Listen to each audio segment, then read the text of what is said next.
ಮಂಡ್ಯ ನಗರದಲ್ಲಿರುವ ಬಾಲಭವನದ ಉದ್ಯಾನವನದಲ್ಲಿ association of alliance ಸಂಸ್ಥೆ ಇಂಟರ್ನ್ಯಾಷನಲ್ ಹಾಗೂ ವಿವೇಕಾನಂದ ಅಲಿಯನ್ಸ್ ಸಂಸ್ಥೆ ಮತ್ತು ಆಲಿಪ್ಸಿ ಅಲಿಯನ್ಸ್ ಸಂಸ್ಥೆ ಕಾಂಟ್ರಾಕ್ಟರ್ ಅಲಿಯನ್ಸ್ ಸಂಸ್ಥೆ ಆಯೋಜಿಸಿದ್ದ ವಿಶ್ವ ಓಝೋನ್ ದಿನಾಚರಣೆ ಹಾಗೂ ಸಸಿ ನೆಡುವ ಕಾರ್ಯಕ್ರಮ ಯಶಸ್ವಿಯಾಗಿ ನಡೆಯಿತು. ಕಾರ್ಯಕ್ರಮಕ್ಕೆ ಅಲಿಯನ್ಸ್ ಸಂಸ್ಥೆ ಜಿಲ್ಲಾ ರಾಜ್ಯಪಾಲ ಕೆಟಿ ಹನುಮಂತು ಸಸಿ ನೆಟ್ಟು ನೀರಾಕುವ ಮೂಲಕ ಉದ್ಘಾಟಿಸಿದರು.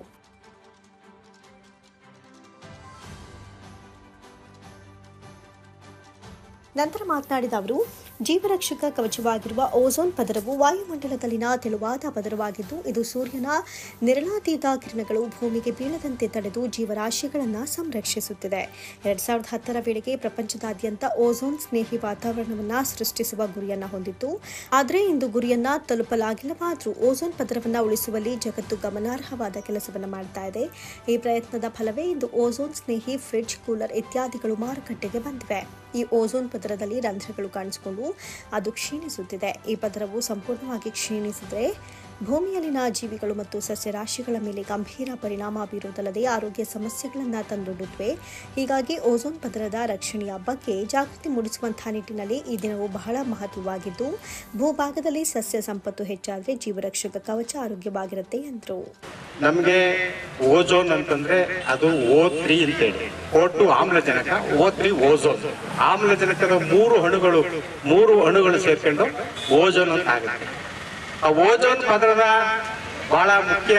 ಅದು ಒಂದು ನಮ್ಮ ಪ್ರಕೃತಿಗೆ ಮತ್ತೆ ಪರಿಸರಕ್ಕೆ ಒಂದು ರಕ್ಷಾ ಕವಚ ಇದ್ದಂಗೆ. ಈ ಭೂಮಿ ಮೇಲೆ ವಾಸ ಮಾಡ್ತಕ್ಕಂಥ ಪ್ರತಿಯೊಂದು ಜೀವಿಗಳಿಗೂ ಕೂಡ ಓಝೋನ್ ಪದರ ಅನ್ನೋದು ಒಂದು ರಕ್ಷಾ ಕವಚ ಇದ್ದಂಗೆ. ಅಂತ ಓಝೋನ್ ಪದರವನ್ನ ನಾವೆಲ್ಲರೂ ಕೂಡ ರಕ್ಷಣೆ ಮಾಡಬೇಕು ಅನ್ನುವಂಥ ನಿಟ್ಟಿನಲ್ಲಿ ಇದನ್ನ ಮೊದಲು 1913ರಲ್ಲಿ ಓಝೋನ್ ಪದರವನ್ನ ಇಬ್ರು ಫ್ರೆಂಚ್ ವಿಜ್ಞಾನಿಗಳು ಕಂಡುಹಿಡಿತಾರೆ, ಭೌತ ವಿಜ್ಞಾನಿಗಳು. ಅದಾದ್ಮೇಲೆ 1985ರಲ್ಲಿ ಅಲ್ಲಿ ಒಬ್ಬ ಪೋರ್ಮನ್ ಅಂತೇಳಿ, ಡಾಕ್ಟರ್ ಪೋರ್ಮನ್ ಅಂತೇಳಿ ಬ್ರಿಟಿಷ್ ವಿಜ್ಞಾನಿ ಇದರಲ್ಲಿ ರಂಧ್ರಗಳಾಗಿರ್ತಕ್ಕಂಥದ್ದು ಮತ್ತೆ ಇದರಲ್ಲಿ ನಮ್ಮ ಓಝೋನ್ ಪದರದಲ್ಲಿ ಸವಕಳಿ ಆಗ್ತಾ ಇರ್ತಕ್ಕಂಥದ್ದನ್ನ ಅವ್ರು ಪತ್ತೆ ಮಾಡ್ತಾರೆ. ಅದಾದ್ಮೇಲೆ 1987ರಲ್ಲಿ ಆ ಪದರ ಏನಕ್ಕೆ ಸವಕಳಿ ಆಗ್ತಾ ಇದೆ ಅನ್ನೋದನ್ನ ಅವ್ರು ಪತ್ತೆ ಹಚ್ತಾರೆ. ಹಾಗಾಗಿ ಇವನ್ನ ಏನಾದ್ರೂ ಮಾಡಿ ನಾವು ಓಝೋನ್ ಪದರದ ಸವಕಳಿಯನ್ನು ತಡೆಗಟ್ಟಬೇಕು ಅನ್ನೋ ನಿಟ್ಟಿನಲ್ಲಿ ನಮ್ಮ 195 ರಾಷ್ಟ್ರಗಳು ಮಾಂಟ್ರಿಯಲ್ ಒಪ್ಪಂದ ಅಂತೇಳಿ ಕೆನಡಾದ ಮಾಂಟ್ರಿಯಲ್ ನಲ್ಲಿ ಒಂದು ಒಪ್ಪಂದವನ್ನು ಮಾಡ್ಕೊಳ್ತಾರೆ. ಅದ್ರ ಪ್ರಕಾರ ನಮ್ಮ ಇದಕ್ಕೆ ಏನು ಓಝೋನ್ ಪದರಕ್ಕೆ ಕೆಲವೊಂದು ಕೆಮಿಕಲ್ಸ್ ಇಂದ ನಮಗೆ ಓಝೋನ್ ಪದರಕ್ಕೆ ನಾಶ ಆಗ್ತಾ ಇದೆ, ಅವುಗಳನ್ನ ವಾತಾವರಣಕ್ಕೆ ಬಿಡುಗಡೆ ಮಾಡ್ತಕ್ಕಂಥ CFC ಮತ್ತು HCFC ಅಂತೇಳಿ 2 ರಾಸಾಯನಿಕಗಳು ಮತ್ತೆ ಬ್ರೋಮೈನ್, ಮೀಥೇನ್ ಅಂತೇಳಿ ಅದೊಂದು 3 ರಾಸಾಯನಿಕಗಳಿಂದ ಏನು ನಮ್ಮ ಓಝೋನ್ ಪದರಕ್ಕೆ ನಾಶ ಆಗ್ತಾ ಇದೆ ಅದನ್ನ ವಾತಾವರಣಕ್ಕೆ ಬಿಡ್ತಕ್ಕಂಥದ್ದನ್ನ ನಾವು ಕಡಿಮೆ ಮಾಡಬೇಕು. ಹಾಗಾಗಿ ಆ ಒಂದು ನಿಟ್ಟಿನಲ್ಲಿ 195 ರಾಷ್ಟ್ರಗಳು ಮಾಂಟ್ರಿಯಲ್ ಒಪ್ಪಂದಕ್ಕೆ ಸೆಪ್ಟೆಂಬರ್ 16ನೇ ತಾರೀಕು 1987 ಇಸ್ವಿನಲ್ಲಿ ಸಹಿ ಮಾಡ್ತಾರೆ. ಹಾಗಾಗಿ ಆ ದಿನವನ್ನ ಸೆಪ್ಟೆಂಬರ್ 16ರನ್ನ ನಾವು ವಿಶ್ವ ಓಝೋನ್ ದಿನ ಅಂತೇಳಿ ಆಚರಣೆ ಮಾಡ್ತಾ ಇರ್ತಕ್ಕಂಥದ್ದು. ಈಗ ಎಲ್ಲಾ ದೇಶಗಳು ಬಹಳಷ್ಟು ಪರಿಸರ ದಿನಗಳನ್ನ ನಾವು ಮಾಡ್ತಾ ಇದೀವಿ.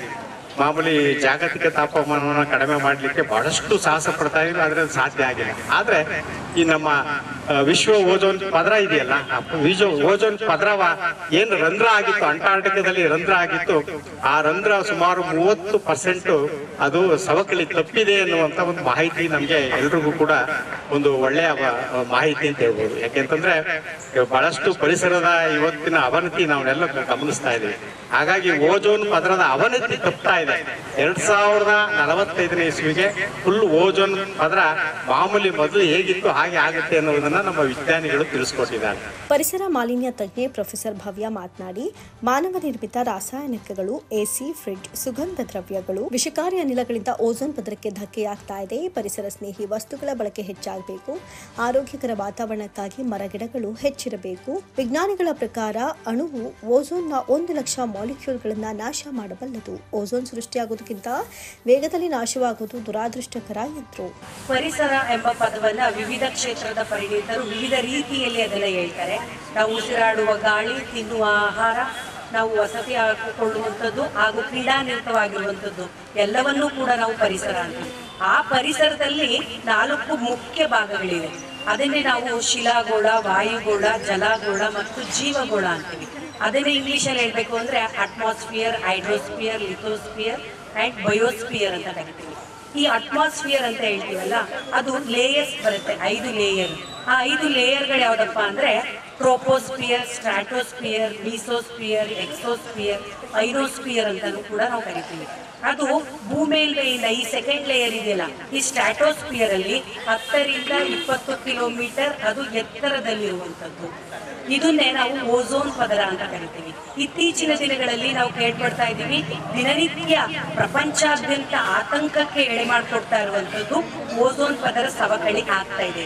ಯಾವ ಕಾರಣಗಳಿಂದ ಅದಾಗ್ತಾ ಇದೆ, ಅದಕ್ಕೆ ನಾವು ಏನ್ ಮಾಡಬೇಕು, ಅದರ ಪರಿಣಾಮ ಏನ್ ಬರುತ್ತೆ ಅನ್ನುವಂಥದ್ದನ್ನ ನಾವು ಫಸ್ಟ್ ತಿಳ್ಕೊಬೇಕಾಗಿದೆ. ಕಾರ್ಯಕ್ರಮದಲ್ಲಿ ಪ್ರತಿಭಾಂಜಲಿ ಸಂಸ್ಥೆ ಅಧ್ಯಕ್ಷ ಪ್ರೊಫೆಸರ್ ಡೇವಿಡ್, ಮಿಮ್ಸ್ ಸಹಾಯಕ ಪ್ರಾಧ್ಯಾಪಕ ಡಾಕ್ಟರ್ ರಾಮಲಿಂಗಯ್ಯ, ಬಿಜೆಪಿ ನಗರ ಘಟಕ ಅಧ್ಯಕ್ಷ ವಸಂತಕುಮಾರ್, ಕೃತಿಕಾ ಅಲಯನ್ಸ್ ಸಂಸ್ಥೆ ಅಧ್ಯಕ್ಷ ಮಂಜುನಾಥ, ಆಲಪ್ಸಿ ಅಲಯನ್ಸ್ ಸಂಸ್ಥೆ ಅಧ್ಯಕ್ಷ ಶಂಕರಯ್ಯ, ಕಾರ್ಯದರ್ಶಿ ಉಮೇಶ್, ರಾಮಕೃಷ್ಣ, ಅಲಯನ್ಸ್ ಸಂಸ್ಥೆಗಳ ಮುಖಂಡರಾದ ತಿಮ್ಮೇಗೌಡ, ಕುಮಾರಸ್ವಾಮಿ, ಪುಟ್ಟಲಿಂಗ, ಪ್ರಸಾದ್, ಲೋಕೇಶ್ ಮತ್ತಿತರರು ಹಾಜರಿದ್ದರು.